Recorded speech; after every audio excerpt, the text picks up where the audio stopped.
샬롬. 새벽을 깨우신 모든 분들을 주님의 이름으로 축복합니다. 오늘 말씀 열왕기하 15장 1절에서 7절 말씀 보도록 하겠습니다.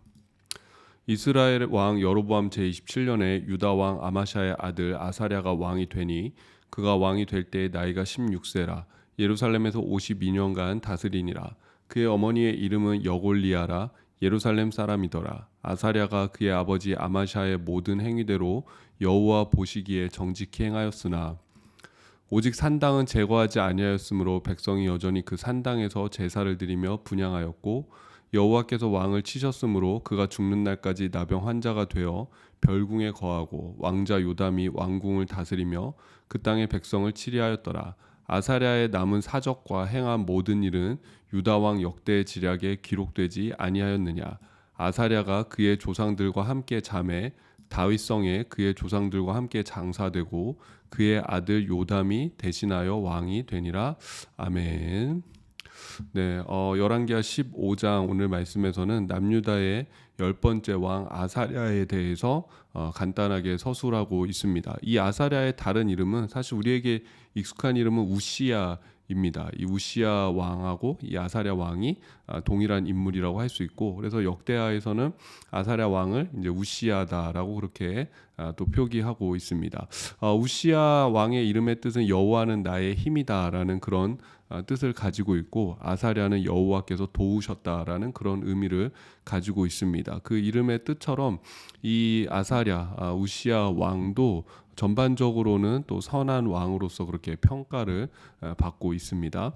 이 우시야 왕은 16세가 되던 해부터 아버지 아마샤와 함께 남유다를 공동으로 통치하면서 북이스라엘 여로보암 2세 그 27년의 때에 아버지의 뒤를 이어서 유다의 왕이 됩니다. 그래서 오늘 성경 본문에서는 그가 왕이 된 시점 또 52년 동안 통치했다라고 그렇게 이야기를 하는데, 그것이 이제 아버지 아마샤와 공동 통치를 했던 그 모든 기간을 포함해서 52년인 것이고, 혼자서 단독으로 왕이 된 것은 아마샤가 죽은 이후에 여로보암 2세 27년에 그 시점에서 이 우시야가 단독 왕이 됐다라고 그렇게 기록하고 있습니다. 성경의 열왕기하에서는 짧게 기록하고 있지만은 사실은 남유다를 통치했던 왕들 중에서 가장 오래 통치한 왕이 므낫세 왕이고, 바로 이 우시야는 두 번째로 오랫동안 통치한 왕입니다. 52년이나 그렇게 유다를 통치했던 왕입니다. 오늘 성경에 보면은 이 우시야가 아사랴가 하나님 앞에서 잘 했지만은 그러나 그가 제대로 이제 하지 못한 거에 대해서 이야기를 하죠. 그것은 바로 산당에서 제사 드리는 것이었다라고 이야기를 하는데, 북이스라엘의 고질적인 이 영적인 병이 바로 여로보암의 죄, 베델과 단의 금송아지를 세우고 이 금송아지가 너희를 인도해낸 여호와다라고 이렇게 이야기하면서 그 여로보암의 죄에서 벗어나지 못한 것이 북이스라엘의 그 고질적인 영적인 죄의 문제였다라고 한다면은, 남유다의 고질적인 이 영적인 죄는 바로 산당에서 제사를 드리는 것이었습니다. 솔로몬이 성전을 지은 이후에 모든 제사는 오직 성전에서만 드려져야 했습니다. 그러나 하지만 이 유다의 백성들이 뭐 사사 시대와 또 가나안 풍습에 있었던 그때 시대를 가지고 있었던 그 풍습과 문화 그대로 여전히 그 산당은 이제 산의 높은 고지를 의미하거든요. 그 산당에서 하나님 앞에 제사를 드리고 있었던 거. 그래서 이 열왕기 기자는 바로 이 산당 제사도 하나님이 받으시는 온전한 제사가 아니다라고 그렇게 꼬집고 있는 것이죠. 그렇게 보면 우리가 구약의 관점에서 보면은 하나님이 받으시는 그 제사의 특징이 있죠. 그건 뭐죠? 율법대로 정해진 방법과 정해진 규칙대로 하나님이 말씀하신 대로 제사를 드려야 된다라는 것이고, 장소도 사실은 굉장히 중요합니다. 어디에서 예배를 드리느냐, 그 장소도 굉장히 중요하고, 그래서 인정되는 장소는 오직 예루살렘뿐이 없는 것이죠.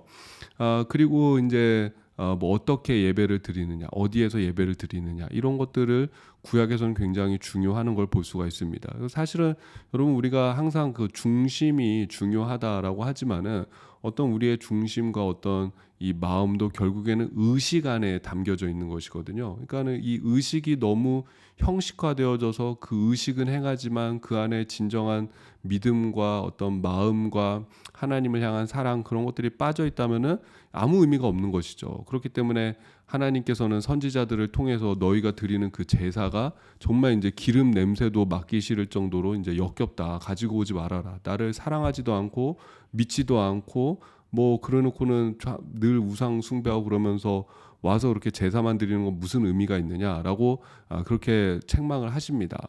그러나 또 이 의식이 또 사라지게 되면은 뭐 이 마음이 참 담기기가 또 힘들어지는 것이죠. 그래서 참 이 의식과 그다음에 이 중심이 같이 가야 되는 것 같습니다. 예수님께서는 또 말씀하셨죠. 너무 그 유대인들이 의식과 어디에서 예배 드리느냐 거기에 너무 사로잡혀 있으니까는 어디에서 예배 드리는 것이 중요한 것이 아니라 신령과 진정으로 영과 진리로 하나님의 말씀과 그리고 중심을 다하는 영으로 드리는 그 예배가 또 중요하다라고 말씀하셨습니다. 그래서 여러분 사실은 이 두 가지가 다 중요한 것 같아요. 의식도 중요한 것이고 또 우리가 또 그 더 중요한 것은 물론 중심과 마음을 다해서 드리는 그 예배가 더 중요한 줄로 믿습니다. 그래서 여러분 우리가 어쨌든 그 주님 앞에 온전한 그 제사, 온전한 예배로 나아가기를 늘 힘써야 될 줄로 믿습니다.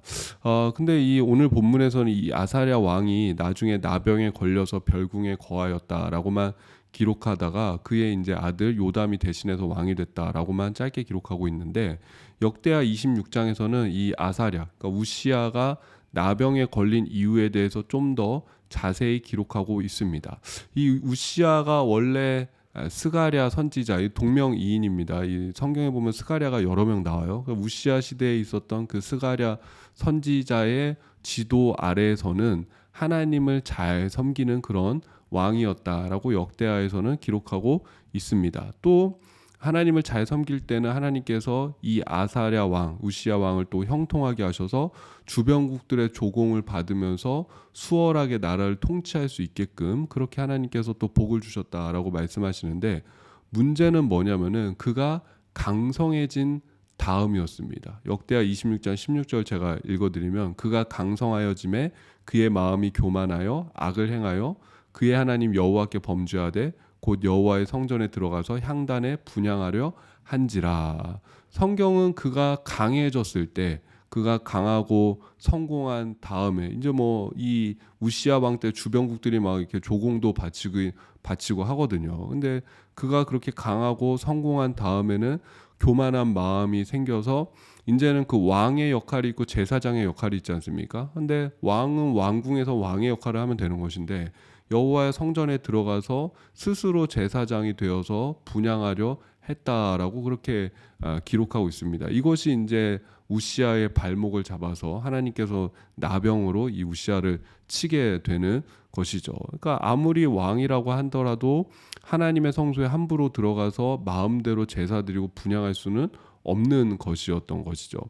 예전에 사울 왕도 똑같은 책망을 받은 적이 있습니다. 블레셋과의 전쟁이 앞서서 사무엘을 기다리지 못하고 스스로 제사장이 되어서 제사를 주도했다가 하나님께 책망을 받는 그런 사건이 있었죠. 결국 이 사울은 하나님 앞에 버림받은 왕이 되었습니다.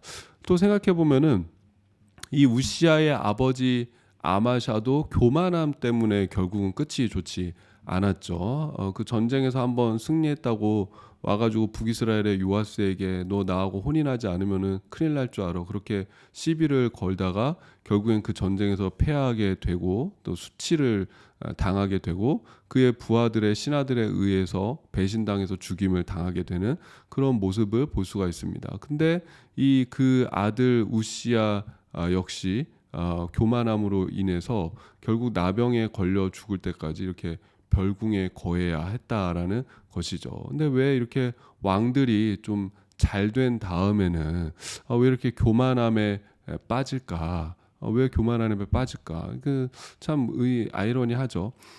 근데 아마도 그런 것 같습니다. 이 왕들이 놓치고 있는 게 뭐냐면은 내가 왕이 된 그 순간에 내 위에는 아무것도 없다라고 생각하고 있는 것이죠. 모든 것이 다 내 아래에 있다라고 생각하고 있는 것이죠. 저기 하나 그 빌립보서 말씀을 보면은 겸손에 대해서 이렇게 말씀하지 않습니까? 남을 나보다 낮게 여기는 마음. 겸손이란 무엇인가? 남을 나보다 낮게 여기는 마음. 그러면 여러분 반대로 하면 교만이란 무엇인가?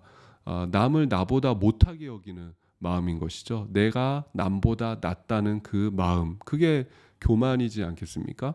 근데 왕이 되는 순간 왕이 되고 또 나라도 또 잘 다스리고 뭐 이게 나 때문에 나라도 잘 부흥하고 나라가 또 이렇게 잘 성공하고 나라가 또 강성해지면은 그런 마음이 생기나 봐요. 이게 나보다 더 나은 게 뭐가 있나? 다 나보다 못하다. 그런 마음이 생기는 것 같고 하나님께서 이 왕을 주시는 이유는 또 그거지 않습니까? 너가 지금 이렇게 이스라엘 백성들을 다스리듯이 너를 다스리는 왕이 있다라는 것을 알아라. 그러니까는 쉽게 말해서 어느 순간 내 위에 왕이 계시다라는 것을 잊어버리는 것이죠. 내 위에 하나님이라는 왕이 계시다라는 것을 잊어버리고 내 위에는 아무도 없다라고 느끼게 되고 그렇게 생각하게 되는 그 순간에 이 왕들이 교만하게 되는 것을 볼 수가 있습니다. 여러분 우리가 신앙생활이다라는 것은 내 위에 누군가 있음을 인정하는 그런 삶을 사는 것입니다. 이 왕이 계시다라는 것을 인정하고 사는 것이고 나는 피조물이고 하나님은 창조주시다라는 것을 인정하는 거예요. 근데 이 세상을 주관하고 계시는 주권자가 있다라는 것을 우리가 인정하는 것. 거기서부터 우리의 신앙이 진정으로 시작되는 줄로 믿습니다. 그래서 여러분 이 열왕기에서 계속 왕들의 이야기를 통해서 우리에게 주는 메시지가 무엇입니까? 진짜 왕이 누구냐? 그 주는 것이죠. 진짜 왕이 누구냐? 그리고 너의 왕은 누구냐? 그런 질문을 던지고 있는 것이죠. 그래서 여러분 오늘도 내 삶의 주인이 내가 아니지 않습니까, 여러분? 우리가 거기서부터 이게 참 힘든 거예요. 그러니까 세상하고는 안 맞는 거예요. 세상에서는 여전히 내 삶의 주인은 너다라고 이야기를 하지만은 성경은 절대 그렇게 이야기하지 않습니다. 내 삶의 주인은 내가 아니다. 왕이 계신다. 이 세상을 다스리고 계시는 보이지 않지만 모든 것을 주관하고 계시는 역사를 통치하시는 그 왕이 계시다라고 성경은 우리에게 말씀합니다. 그래서 여러분 오늘도 내 위에 계신 그 왕이신 하나님을 바라볼 수 있는 그 믿음이 있기를 주님의 이름으로 축복합니다. 그것이 진정한 지혜인 줄로 믿습니다. 하나님 그 주권자를 바라보는 믿음으로 사시기를 주님의 이름으로 축복합니다. 제가 기도하겠습니다. 하나님 아버지 은혜와 사랑에 감사합니다. 이 왕들이 어느 순간 나라가 부강하고 자신이 하는 일들이 잘 되다 보면은 교만에 빠질 때가 있습니다. 금세 교만에 빠져서 내 위에 계신 분이 누구신지 모르고 자기의 모든 것이 자기 아래에 있다 생각하고 또 모든 것을 자기 마음대로 하려고 할 때가 있습니다. 하나님 그것이 어리석은 것임을 깨닫게 하여 주시옵소서. 내가 잘 될 때나 안 될 때나 내 위에 계신 분이 있다라는 걸 알게 하여 주시옵고 인생을 다스리시는 분이 있다라는 걸 알게 하여 주시옵고 내 삶의 주인이 내가 아니라 하나님이시다라는 것을 깨달을 수 있는 그 믿음을 우리 가운데 허락하여 주시옵소서. 감사드리며 예수님의 이름으로 기도드립니다. 아멘. 오늘도 좋은 하루가 되시길 바랍니다.